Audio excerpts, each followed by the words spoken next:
কৌতূহলে ভরে যায় মাধুর্যের চোখজোড়া। জানতে আগ্রহী হয়ে ওঠে ২১ বছর আগের ঘটনাগুলো। কেন ওর মা বাবা ওকে ফেলে চলে গিয়েছিল হসপিটাল থেকে? কি এমন ঘটেছিল? হতে পারে এর থেকে মাধুর্য জানতে পারবে ও কেন স্বাভাবিক মানুষের মতো নয়। স্বামীহার ডান হাত ধরে অস্থির চাহনি নিয়ে এলোমেলো ভাবে বলে ওঠে, আমাকে আজ বলবে প্লিজ স্বামীহা আপু। স্বামীহা মানা করে না, ব্যস্ত কণ্ঠে বলতে শুরু করে ওর জানা সব ঘটনাগুলো। মাধুর্য মনোযোগী হয়ে পড়ে।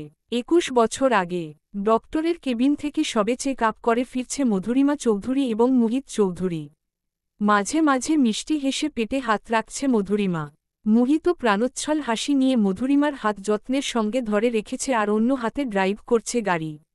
মধুরিমা প্রেগন্যান্ট, তাও ৩ মাসের। তবে ও খানিকটা চিন্তিত নিজের পেট এই ৩ মাসেই স্বাভাবিকের চেয়ে বেশি বড় হবার কারণে। মুহিত বলেছিল তাদের টুইন বেবি হবার আশঙ্কা আছে, তবে ডক্টর তাদের ভুল প্রমাণ করে। আর এটাও বলে চিন্তার কোনো কারণ নেই। তবুও নিজেকে মনস্থির করতে পারছে না মধুরিমা। হঠাৎ তার পেটের এক অংশে মনে হলো বেবি কিক মারল। চমকে ওঠে মধুরিমা, দ্রুত বলে ওঠে, মুহিত, দেখো বেবি রেসপন্স করছে। কি যে বলো না, সবে ৩ মাস প্রেগন্যান্সির, এত তাড়াতাড়ি বেবি রেসপন্স করবে কি করে মধু? মধুরিমা চুপ হয়ে যায়। সত্যি তো, তাহলে এটা কি মনের ভুল ধারণা ছিল? একসময় গাড়ি থামিয়ে দেয় মুহিত। গাড়ির একটা টায়ারে প্রবলেম হয়েছে। মুহিতের সঙ্গে মধুরিমাও নামে। গাড়িতে অস্বস্তি হচ্ছিল তার, বমি বমি পাচ্ছিল। সন্ধ্যার সময়ে যাবার সময় এই রাস্তা যেমন দিনের বেলায় গাছপালার কারণে প্রাণবন্ত হয়ে ওঠে, তেমনি সন্ধ্যা নামতেই ভুতুড়ে পরিবেশ সৃষ্টি হয়। মধুরিমা এদিক ওদিক হাঁটতে শুরু করে।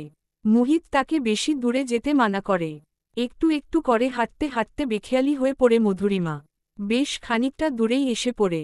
তখনই ওর ঘোর কাটে। কোন দিকে যাচ্ছে ও তো নিজে থেকে আসেনি, যেন ওকে কেউ বাধ্য করে নিয়ে এসেছে। ভয়ে শিউরে ওঠে মধুরিমা। আশেপাশে ভয়ে ভয়ে পর্যবেক্ষণ করে সে।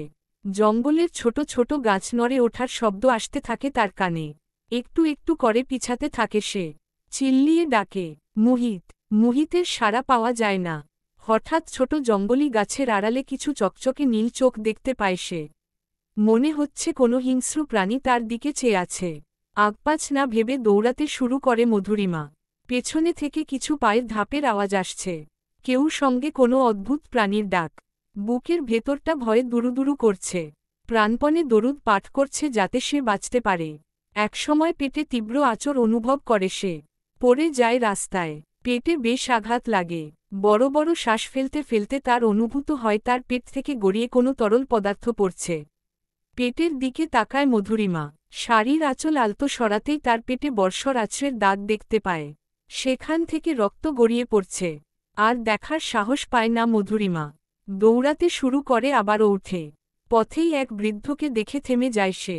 থেমে যায় বলতে থেমে যেতে বাধ্য হয়। কেননা বৃদ্ধ লোকটি তার সামনে এসে দাঁড়িয়েছে। অন্ধকারে তেমন চেহারার আন্দাজ পাচ্ছে না মধুরিমা, কিন্তু বুঝতে পারছে লোকটি তাকে পর্যবেক্ষণ করছে। অন্ধকারে কি দেখছে লোকটি? শুরু হয়ে গেছে তাহলে বিপদ। সবাই উন্মাদ হয়ে খুঁজে বেড়াচ্ছে তাকে। খোঁজও পেয়েছে। সাবধানে থাকো, নয়তো ছিঁড়েখুঁড়ে খেয়ে ফেলবে ওরা। এসব কি আজেবাজে কথা বলছেন আপনি? লোকটা পাগলের মতো হাসে। তারপর বলে, তোর গর্ভে সাধারণ কেউ নয়, বরং একজন অগ্নিশিখার মতো কেউ একজন বেড়ে উঠছে, যার ওপর নির্ভর করে আছে সবাই। যে কাটাবে ৪৯ বছরের সেই ঘুমন্ত অভিশাপ।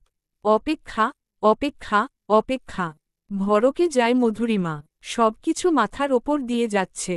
বৃদ্ধ লোকটি তার পাশ কাটিয়ে চলে যায়। পিছু ডাকলেও তার কথা শোনে না লোকটি। কিছুক্ষণ মূর্তির মতো দাঁড়িয়ে থাকে মধুরিমা।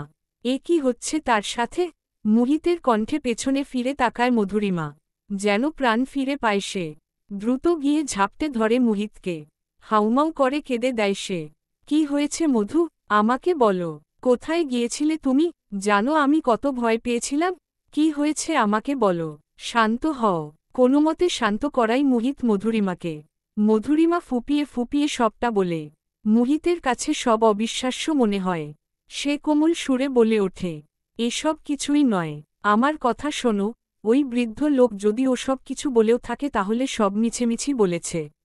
আজকাল ওসব হয় না, ওই সাধু বাবা, জ্যোতিষী, এরা ভণ্ড হয়, এদের কথা মাথায় রাখতে নেই। মধুরিমা তবুও মানে না। তাহলে উনি কি করে জানলেন আমি প্রেগন্যান্ট? আমি তো বলিনি। মুহিত আরও অনেক কিছু বুঝিয়ে মধুরিমাকে শান্ত করতে সফল হয়। তখনই মধুরিমার মনে পড়ে ওর পেটে আঘাত লেগেছিল। দ্রুত সরে গিয়ে পেটে হাত দেয় সে। সবকিছু স্বাভাবিক লাগে তার। এটা কি করে হলো? ও তো তীব্র ব্যথা অনুভব করেছে। তাহলে তার মনে পড়ে বৃদ্ধ লোকটি বলেছে তার গর্ভে কোনো সাধারণ বাচ্চা নেই। এই আঘাত ঠিক হবার পেছনে কি তাহলে বাচ্চার কি হাত আছে? সেদিন আর কিছুই বুঝতে পারে না সে। চলে আসে বাড়িতে। কাটতে থাকে দিন। ধীরে ধীরে পেট বড় হতে থাকে। তার সঙ্গে আরও ঘটতে থাকে অস্বাভাবিক ঘটনা। প্রেগন্যান্সির সময় তার রক্তের গন্ধ ভালো লাগত। ইচ্ছে করত একটু রক্ত খেতে। কিন্তু পারত না।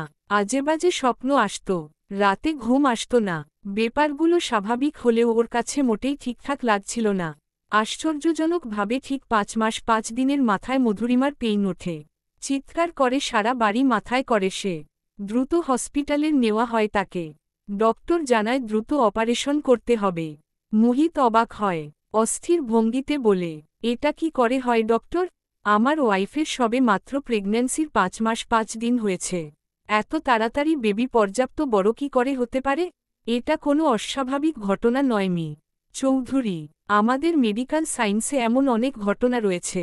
যদিও ঘটনাটি দুষ্কর বটে, তবুও অসম্ভব নয়। সেদিনই অপারেশন হয় মধুরিমার। মুহিতসহ মধুরিমার ভাই আফতাব আহমেদ এবং মধুরিমার ভাবি রেণুকা থাকেন বাইরে।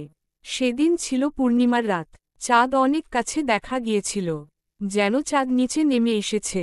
কিছু মানুষের ধারণা এমন পূর্ণিমা 99 বছরে একবার হয়।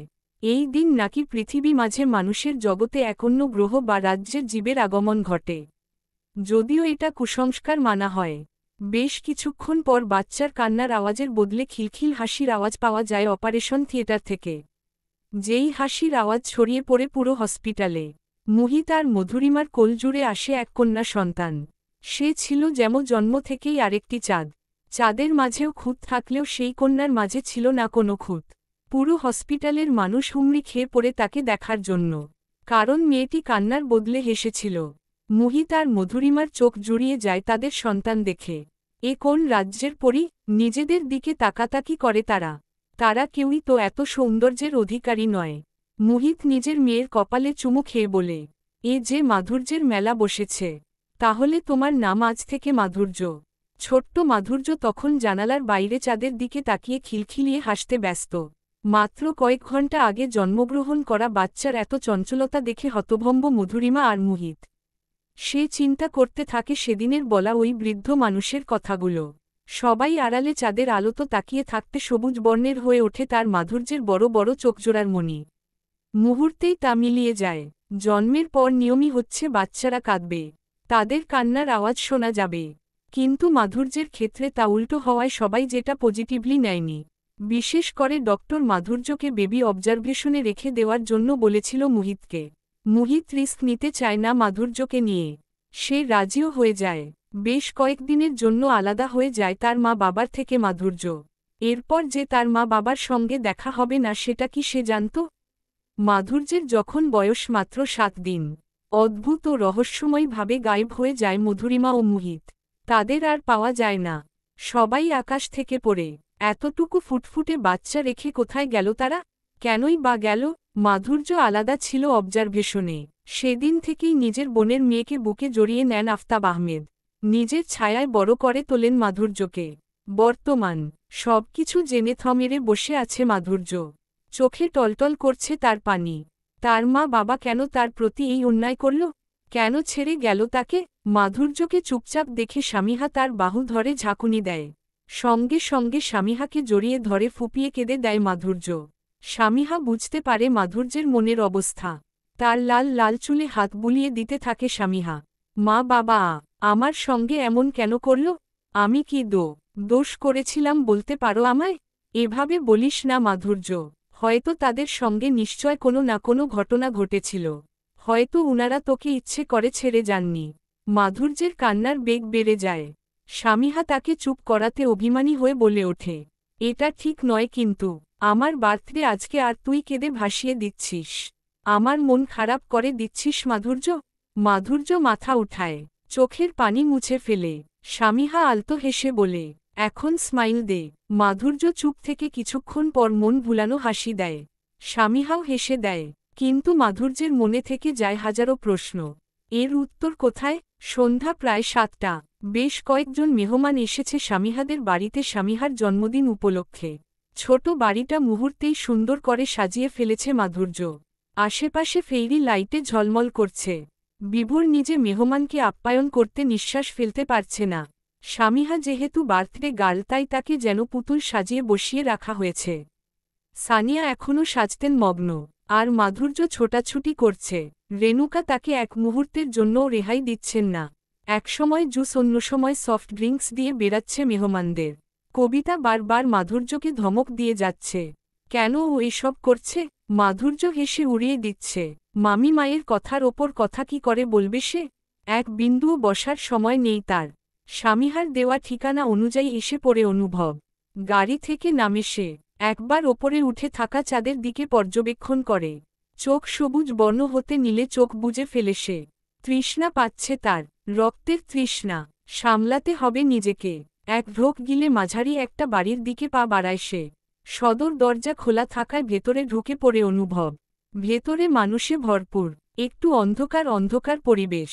ফেরি লাইট এবং আশেপাশে কিছু ভুল দিয়ে সাজানোতে ছোট ড্রয়িং রুমটাও চমৎকার হয়ে উঠেছে। আশেপাশে চোখ বুলিয়ে যাচ্ছে অনুভব। তার আগমনে কিছু মানুষ অদ্ভুত চাহনি দিয়ে তাকিয়ে আছে। তাতে ভ্রুক্ষেপহীন অনুভব। তার চোখজোড়া খুঁজছে চেনা মানুষকে। এমন সময় তার চোখ থমকে পড়ে সেই মোহময় মেয়েটিকে দেখে। হ্যাঁ, তাকেই তো খুঁজছিল অনুভব। গোল্ডেন কালার লং জামা, তার ওপর ওড়না যেটা চিকচিক করছে অন্ধকারে। এই আবছা আলোয় মেয়েটির সৌন্দর্য দিব্যি ফুটে উঠে আছে। হাতে তার গ্লাসের ট্রে। অপরজন মেয়ের সঙ্গে ভ্রু কুঁচকে কথা বলছে মেয়েটি। তার ঠোঁট নাড়ানোর ভঙ্গিও গভীরভাবে দাগ কাটছে অনুভবের মনে।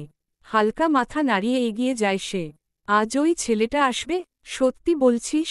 উফফো, তাহলে দেখতে পাচ্ছি তোর সেই মোহের রাজাকে। বেশ এক্সাইটেড আমি। কবিতার কথায় চোখ ছোট ছোট করে ফেলে মাধুর্য। চাপা সুরে বলে, আমি জাস্ট একজনের প্রশংসা করেছি কবিতা। এটা তো হতেই পারে। এতে এত এক্সাইটেড হওয়ার কি আছে বলতো? দেখ মাধু, অন্য কেউ প্রশংসা করে সেটা নর্মালি নিতাম, বাট মাধুর্য চৌধুরী একটা ছেলের প্রশংসা করছে। এটা অষ্টম আশ্চর্যের ব্যাপার। নিশ্চয় ছেলেটা কোনো প্রিন্সের মতো দেখতে। মাধুর্যের মনটা হঠাৎ বিষিয়ে যায় প্রিন্সের কথা শুনে। সে কিছু বলবার আগেই পেছনে থেকে মাধুর্যের মনে উথাল পাতাল ঢেউ সৃষ্টি করা কণ্ঠস্বরটি ভেসে আসে। আমায় নিয়ে কথা হচ্ছিল বুঝি? অনুভবের কণ্ঠ চিনতে ভুল হয় না মাধুর্যের। এই কণ্ঠ যেন কত বছরের চেনা। ফিরে তাকায় সে এবং কবিতা। ছাইনা শার্টের ওপর কালো রঙের ব্লেজার, কালো জিন্স, হাতে মোটা চেইনের ঘড়ি এবং পায়ে কালো কেটস। তার চুলগুলো এক সাইডে করা। কিছু চুল মাঝে মাঝে দমকা হাওয়ায় কপালের বামপাশে ভ্রুর একটু ওপরে পড়ছে। মিটমিটে আলোতে নীল চোখের উজ্জ্বলতা বেড়েছে দ্বিগুণ। ঠিক কিভাবে বা কোন শব্দ বললে লোকটার সৌন্দর্য প্রকাশ করা যাবে তা ঠিক জানা নেই মাধুর্যের। ঠোঁটজোড়া তিরতির করে কাঁপতে থাকে তার। সে বিরাজ করছে অন্য দুনিয়ায়। অন্য পাশে কবিতা নিখুঁতভাবে একবার অনুভব আর একবার মাধুর্যকে দেখতে থাকে। মাধুর্যের ভাবসাব দেখে হচ্ছে এই সেই মোহময় ব্যক্তি। চোখটা ঝলমলিয়ে ওঠে কবিতার। তার সামনে যেন মস্তবর একটা চকলেটের বক্স রাখা আছে। অনুভব চকলেটের থেকে কম কিসে? নিজেকে সামলিয়ে মাধুর্যকে হালকা ধাক্কা দেয় কবিতা। নিজের জগৎ থেকে বেরিয়ে এসে লজ্জায় মাথা নুইয়ে ফেলে মাধুর্য। বেহায় মতো কি করে এতক্ষণ তাকিয়ে থাকতে পারল সে? আমতা আমতা করে বলে ওঠে, oh welcome sir, what did you say? ঘাড় বাঁকা করে কান এগিয়ে বলে অনুভব। মাধুর্য একটু ঘাবড়ে যায়। ও কি ভয়ে উল্টোপাল্টা কিছু বলছে? অনুভব এক পকেটে হাত দিয়ে অন্য হাতে চুটকি বাজিয়ে বলে, I am not your sir miss. মাধুর্য, আমার ড্যাড হবে তোমার স্যার। তুমি আমাকে আমার নাম ধরেই ডাকতে পারো। না, নাম ধরে? হ্যাঁ, নাম ধরে। ভেবে দেখো, আমার নাম ধরে ডাকার চান্স আমি যাকে তাকে দিই না। তোমাকে দিয়েছি। আই থিঙ্ক তোমাকে সেটা সাদরে গ্রহণ করা উচিত। মাধুর্য এক হাতে ট্রে ধরে হঠাৎ গলায় হাত দেয়। তার তৃষ্ণা লাগতে শুরু করেছে হুট করেই। তারপর হাত সরিয়ে নিজের কানের পিঠে চুল গুজে দেয় সে। কানের দুলটা চিকচিক করে ওঠে। সেটা খেয়াল করে অনুভব। সে পকেট থেকে কিছু একটা বের করে এগিয়ে দেয় মাধুর্যের সামনে। অনুভবের হাতে মাধুর্যের ফোন আর পার্স। জিনিস দুটো হাতে নেয় মাধুর্য। তখনই হাজির হন রেণুকা। অনুভবের দিকে সন্দেহী দৃষ্টিতে তাকিয়ে মাধুর্যকে বলে, ইনিকে, কাকে ইনভাইট করেছিস? মাধুর্য মিনমিনিয়ে বলে, মামিমা, উনি আজ আমার ইন্টারভিউ নিয়েছিলেন। অফিসের এমডির ছেলে হন। আর মি সিনহা, উনি আমার মামিমা। আমার স্বামীহা আপুর মা। উনার কাছেই থাকি আমি। রেণুকার চোখ জ্বলজ্বল করে ওঠে। উনি যেন প্রাণপণে এমন ছেলেই চান নিজের মেয়েদের জন্য। যথেষ্ট বড়লোক। আর কি চাই? তিনি মাধুর্যের দিকে তাকিয়ে চোখ গরম করে বলেন, আমি পরিচয় হয়ে নিচ্ছি। তুই এখানে কি করছিস? বাড়িতে এত লোকজন। কার কি লাগবে সেটা কি আমি দেখব? যা, কার কি লাগবে দেখ। মাধুর্য মাথা নাড়িয়ে থমথমে মুখখানা নিয়ে সেখান থেকে চলে আসে। সেই সঙ্গে কবিতাও এক দৌড়ে চলে যায় মাধুর্যের কাছে। রেণুকা দাঁত বের করে হেসে অনুভবের দিকে তাকান। অনুভবও ভদ্রতার খাতিরে একটু হেসে অন্যদিকে তাকায়। তা তোমার পুরো নাম কি বাবা? অনুভব সিনহা। অনুভবের উত্তরে আরও নড়েচড়ে প্রশ্ন করে ওঠেন তিনি। তা তোমার বাবার নিশ্চয় অনেক বড় ব্যবসা। সামলাতে অনেক পরিশ্রম করতে হয়। তুমি সাহায্য করো না? অনুভবের বিরক্ত লাগছে। ও বুঝে গেছে মহিলাটি সুবিধার নয়। এমনিতে এভাবে একের পর এক প্রশ্নের উত্তর দিতে ভালো লাগে না তার। তবুও মুখে হাসি টেনে বলে, না, হেল্প আগে করতাম না। এখানে ছিলাম না, তাই হেল্প করা হয়ে ওঠেনি। কাল থেকে আমিও অফিসে যাব। নিশ্চয় এতদিন বিদেশ ছিলে? থাকবেই তো, থাকবেই তো। তোমরা বড়লোকের ছেলে, বিদেশেই পড়াশোনা তো করবে। বয়সও হয়েছে তোমার। বিয়ে টিয়ে করবার জন্য দেশে এসেছ নিশ্চয়? সত্যি বলতে এখানকার মেয়েরা কিন্তু অনেক ভালো। আমার মেয়ে দুটোকেই দেখো না, ওরা কত ভদ্র। বড় মেয়েরই তো জন্মদিন। ওর নম্রতা দেখলে তোমার চোখ জুড়িয়ে যাবেই যাবে। কথাটা বলে হেসে দেন রেণুকা। অনুভব এখান থেকে মুক্তি পাবার ছুতো খুঁজছে। রেণুকার কথা শেষ হবার পরে সে বিড়বিড় করে বলে, বিদেশে না পাতালে ছিলাম এতদিন। কিছু বললে? অনুভব নিজের ফোন বের করে ব্যস্ত হয়ে বলে, না মানে হ্যাঁ, আমার একটা ইম্পর্ট্যান্ট ফোন করার আছে। So excuse me. তাড়াহুড়ো করে চলে আসে অনুভব। হাফ ছেড়ে বাঁচে সে। এই মহিলার কথা শুনে কখন যে হুটহাট করে সে উল্টোপাল্টা কিছু বলে ফেলবে তার ঠিক নেই। এমনিতেই রক্তের পিপাসা তার বাড়ছে। এক ফোঁটা রক্তের জন্য হাঁসফাঁস করছে সে। কোথায় পাবে সে এখানে রক্ত? এক হাত দিয়ে মাথার চুল হালকা টেনে ধরে অনুভব। অনুভব যেতেই রেণুকার কাছে আসে স্বামীহা। অনুভবকে দেখে জিজ্ঞেস করে, উনি কে ছিল মা? ওই মাধুর্য নাকি অফিসে চাকরি পেয়েছে সেখানকার এমডির ছেলে। একবার যদি তোর সম্বন্ধ ওর সঙ্গে করিয়ে দিতে পারি তাহলে রানীর হালে থাকবি তুই। কিটকিটিয়ে হেসে বিব্রত হয় স্বামীহা। ঝাঝালো গলায় বলে, মা, তুমি নিশ্চয় এসব বিয়ে নিয়ে উনাকে বিরক্ত করছিলে? তোমার স্বভাব কখনো বদলানো সম্ভব নয়। উনি তোমার এসব কারণেই এড়িয়ে চলে গেছেন। যাকে তাকে এসব নিয়ে প্রশ্ন করতে থাকো। ধ্যাত। স্বামীহা রেগেমেগে গিয়ে সোফায় বসে। মায়ের এসব আচরণ মোটেও ভালো লাগে না তার। ক্লান্ত হয়ে এসে বড় জানালার কাছে দাঁড়ায় মাধুর্য। ওর হাতে এখনও সফট ড্রিঙ্কসের ট্রে। রেণুকা বারংবার তাকে ধমক দিয়ে কাজ করাচ্ছেন। একটু প্রশান্তি চায় সে। তার কাছে প্রশান্তি মানে বাইরের প্রকৃতির হাওয়া এবং এই পূর্ণিমার চাঁদের আলো। আবারও গলায় হাত দেয় মাধুর্য। অলরেডি 2 গ্লাস পানি খেয়ে ফেলেছে সে। তবুও পিপাসা কমবার নামগন্ধ নেই। চাঁদের দিকে চোখ রাখতেই মুগ্ধ হয়ে পড়ে সে। আস্তে আস্তে চোখের মণি থেকে কালো রংটা মুছে সবুজ রঙে পরিণত হয়। তার লাল এবং সিল্কি চুল অবাধ্য হয়ে উঠতে থাকে। সম্মোহিত হয়ে পড়েছে মাধুর্য। দূর থেকে অনুভব লক্ষ্য করে মাধুর্যকে। অন্ধকার অন্ধকার পরিবেশে কিভাবে একনাগারে তাকিয়ে আছে আকাশের দিকে মেয়েটি। তাহলে ও কি সম্মোহিত হয়ে পড়েছে? অনুভবের ধারণা কি সঠিক? এই মাধুর্যই তার প্রেয়সী ভাবনা? পা চালিয়ে মাধুর্যের পাশে গিয়ে দাঁড়ায় অনুভব। ততক্ষণে মাধুর্যের রেশ কেটে গেছে। এত হইচই এ জ্ঞানে ফিরেছে সে। পাশে তাকাতেই চকিতে তাকায় সে। আপনি? অনুভব চোখ বন্ধ করে রয়েছে। নাক টেনে কোনো কিছুর গন্ধ নিচ্ছে সে। অস্বস্তিতে পড়ে নিজের ওড়না ঠিকঠাক করে দাঁড়াতেই অনুভব চোখ বন্ধ করে বলে ওঠে, সেম স্মেল। মাধুর্য কিছুই বুঝতে পারে না।